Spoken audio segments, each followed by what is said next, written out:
సభ్యులందరికీ హృదయపూర్వక ధన్యవాదాలు తెలియజేసుకుంటూ ఏదైతే మన అన్న కొన్ని చెప్పిండో దాన్ని కూడా మేము ఏమంటున్నామంటే 3 తారీఖు 4 తారీఖు ఒకటి హోలీ పండుగ ఉంటుంది. దాన్ని కాకుండా వేరే ఒక డేట్ పెట్టాలని చెప్పి నా తరఫున ఒక సూచన చేయడం జరుగుతుంది. అదేవిధంగా నేనేమనుకుంటున్నా అంటే సెక్రటరీ ముట్టడి కన్నా హైదరాబాద్ దగ్గర భారీ ఎత్తున ఒక ధర్నా పెడితే మంచిగుంటుందేమో నా ఉద్దేశం. తర్వాత ఇప్పుడు 15 తారీఖు 16 తారీఖు అసెంబ్లీ కూడా జరిగే కార్యక్రమం ఉంది కనుక పెద్ద ఎత్తున అసెంబ్లీ ముట్టడి ప్రోగ్రాం పెడితే కనుక అది కూడా బాగుంటుందని నా ఉద్దేశం. అదేవిధంగా ఎక్కడైతే మన రజకుల మీద అన్యాయంగా దాడి జరిగిందో అక్కడే జిల్లా వ్యాప్తంగా కలెక్టరేట్ ముట్టడి కూడా చూసుకుంటే ఇంకా మంచిగా ఉంటుంది.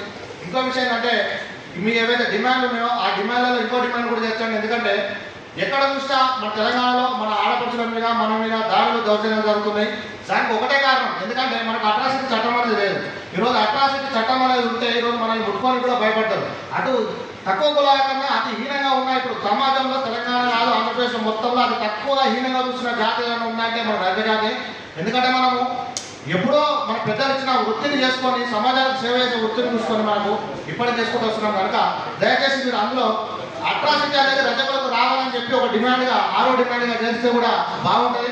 ఎందుకంటే అట్రాసిటీ అనేది మనకు ఉంటే మంచిగా ఉంటుంది. ఈ ఇష్యూ తోటి దీన్ని కూడా మనం లేవనెత్తితే ఇంకా మంచిగా ఉంటుందని చెప్పి నా ఉద్దేశం.